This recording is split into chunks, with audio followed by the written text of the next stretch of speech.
বন্ধুরা, good morning. আমি পলিয়ার একটি ছোট্ট ব্লগে তোমাদের সকলের স্বাগত। আশা করি সকলে ভালো আছো, আমরাও ভালো আছি। মানে ভালো আর মন্দর মাঝখানে আছি। তার কারণ হচ্ছে পল্লীর তার আগে ছেলেটার শরীরটা খারাপ। কালকে সারাটা দিন এত খারাপ গেছে তার ঠিক নেই। আজকে আমার ছেলের পরীক্ষাও আছে, তার সাথে বাড়িতে পুজো আছে। আর কি পুজো আছে চলো তোমাদেরকে দেখাই। এ হবে সত্যনারায়ণ। ছেলের জন্মদিনের আগে আমি সত্যনারায়ণ দিই, আর ছেলের জন্মদিন পরের সপ্তাহে, এই সপ্তাহে দিচ্ছি, কেননা পরের সপ্তাহ থেকে ওর পরীক্ষা আছে, লেখা পরীক্ষা শুরু। আর এখন ওই ডিকটেশান, তারপরে হচ্ছে যে ওই প্র্যাকটিক্যাল, ওরাল, এইসবই হচ্ছে। আজ থেকে মেন, আগে একটা হয়েছে আর আজ থেকে মেন স্টার্ট হচ্ছে। আর আমার আজকে অনেকক্ষণ পুজো হয়ে গেছে, 9টা 10-15 মতো পুজো হয়ে গেছে। আর সমস্ত কাজ সেরে নিয়েছি, এই যে সব রেডি। ঠাকুরমশাই আসবে 12টা, আলপনা দিয়ে নিয়েছি সব ঘরেতে, আলপনা ঝটাঝট করে দিয়ে নিয়েছি। আর একটুখানি তরকারি বানিয়ে রাখবো, সকালবেলা রুটি আর আলু ভাজা করে ছেলে আর বরকে খাইয়ে দিয়েছি। আমি তো খাবো না, পুজো হলে খাওয়া হবে। আর একটু আলুর দম করবো, আর এইখানে হচ্ছে একটু রাঙা আলু সিদ্ধ করে নিয়েছি, এটা দিয়ে রুটি বানাবো। ছেলে কালকে পেটে ব্যথা হচ্ছিল খুবই, মানে তার মধ্যে পেট খারাপও হয়ে গিয়েছিল।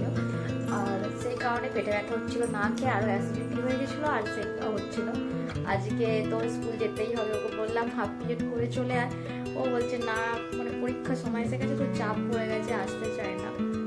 আর আমি বললাম ঠিক আছে। আর ঠাকুরমশাইকে 12টা আসতে বলেছি, আমার আবার একটু প্রেশারের গন্ডগোল আছে তো, আর আমি উপোস করে আছি। আমার না হলে শরীরটা খারাপ হয়ে যাবে। ঠাকুরমশাই আসবে, মানে পুজো শেষ হওয়ার আগে আমার ছেলে স্কুল থেকে চলে আসবে। আর পুজো তো দেখতেই পারবে। আমি জানি না কতটা কি পুজোর ভিডিও করতে পারবো। এখানে কাপড় জামা বার করে রেখেছি। আমি এখন এই তরকারিটা করে আটাটা মাখিয়ে নিয়ে, এখন তো বেজে গেল কটা বাজে একটু দেখাই তোমাদেরকে, 11টা বাজতে গেল। 1 ঘন্টার মধ্যে আমাকে সব কাজ সারতে হবে। আর সমস্ত কিছু রেডি করে নিয়েছি, তরকারিটা করে আটাটা মাখিয়ে নিলে আমার কাজ কমপ্লিট। আর চলো বন্ধুরা, তোমরা ভিডিওটা দেখতে থাকো আর পাশে থেকো। আর এখানে আদা টমেটো পেস্ট করে নিয়েছি। আর আলুগুলোকে আজকে খোসা শুকিয়ে সিদ্ধ করেছি, খোসাগুলো একটু ছাড়িয়ে নিয়ে তরকারি বানাবো। আমি রেডি হয়ে গেছি, রেডি হয়ে যে ঠাকুর পুজোর কিছুটা যা জোগাড় যন্ত্র করছি। একটু জায়গাটা একটু মানে অল টাইপের হয়ে আছে। ওইদিকে মানে এখানে বসাতে হবে, এইদিকে মুখ করে পুজো হবে, মানে ওইদিকে ঠাকুরের মুখ থাকবে, ওইদিকে ঠাকুর মশাই থাকবে। আর এই যে সমস্ত কিছু জোগাড় করে নিয়েছি। এখনও ঠাকুর মশাই আসেনি, 12টা 10 বেজে গেছে। এখনও একটা মিষ্টি ঢালা হয়নি, ওখানে রয়েছে, ফল কাটিনি। ঠাকুরমশাই আসুক, আসলে তারপরে কাটবো।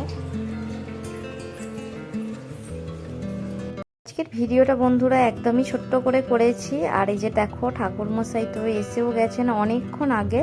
আর আমার ছেলেও পুজো মানে এসে স্নান করেছে, ওর বাবা স্নান করিয়ে দিয়েছে আজকে, আর করিয়ে জামা প্যান্ট পরিয়ে দিয়েছে নতুন। আর ও বসেছে, আর আমি আমার বরকে কথা বলছিলাম একটুখানি, সেটাও মানে উঠে গেছে। আর আজকের ভিডিওটা অনেকটাই ছোট্ট করে দিয়েছি, তোমরা অবশ্যই দেখো। আর আমি প্রত্যেকবারেই দিই ছেলের হচ্ছে জন্মদিনের আগে সত্যনারায়ণ। আর এই যে এখানে সিন্নি মাখা হয়েও গেছে, আমি মেখেছি। আর আমাদের বেশি লোক তো নয় দেয়ার, আর এখানে তবুও যায় আশেপাশে, মানে যে ঘর মালিক তাদের বাড়িতে দিয়ে এসেছি। আমাদের পাশে 3-4 জনদেরকে দিয়েছি, ঘর মালিককে ওখানে দিয়েছি। যে কারণে একটুখানি বানিয়েছিলাম। আগের বারে যখন যেই ঘরে থাকতাম সেখানে আবার লোকই নেই কাউকে সিন্নি দেওয়ার মতো, আর তাই সেই কারণে কম হতো। আর এইবারে দেখো আমি এটা পিতলের গামলাতে মাখতে চেয়েছিলাম, তারপরে ঠাকুরমশাই বললে এইটাতে মাখো, এটাতেই ভালো, মানে একটু বড় সাইজের জায়গাটা আছে। আমাকে একটা সিন্নি মাখার জন্য একটা বড় দেখে আরেকটু বড় সাইজের একটা গামলা কিনতে হবে। আর বেশ হচ্ছে, যাই হোক পুজোটা একটা টেনশান থাকে জানো তো, কোনো কিছু একটা মানে ভালোভাবে হয়ে গেলে না অতটা মানে টেনশান লাগে না। একটা পুজো আজা মানে প্রচণ্ড টেনশান, মনে হয় ঠিকঠাকভাবে সব কিছু হয়ে গেলে ব্যাস তাহলেই শান্তি। আর এই যে পুজো আজা হচ্ছে, এরপরে একটু আরতি হবে।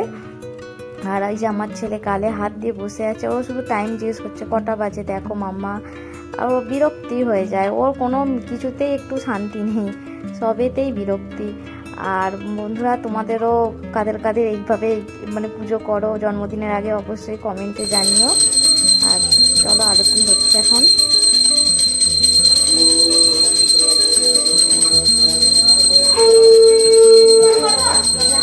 দাঁড়া দাঁড়া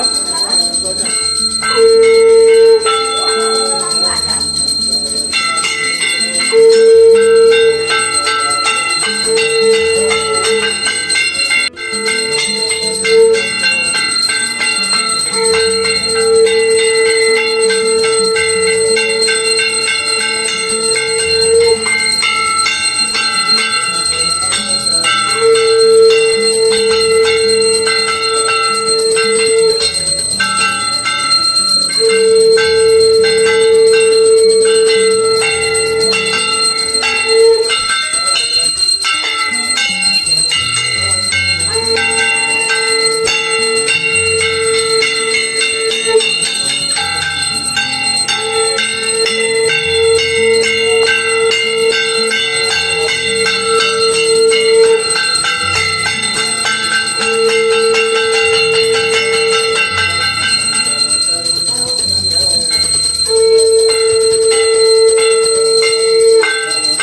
পুজো হয়েও গেছে। আমি এখানেই আমাদের আমি যেই ঘরে থাকি এখানেই 3 রাতেরকে দিয়ে দিচ্ছি এই ঘরটার মধ্যেই, দিয়ে একটু কিছু প্রসাদ আমরা খাবো, খেয়ে তারপরে আবার সবাইকে দিতে যাব।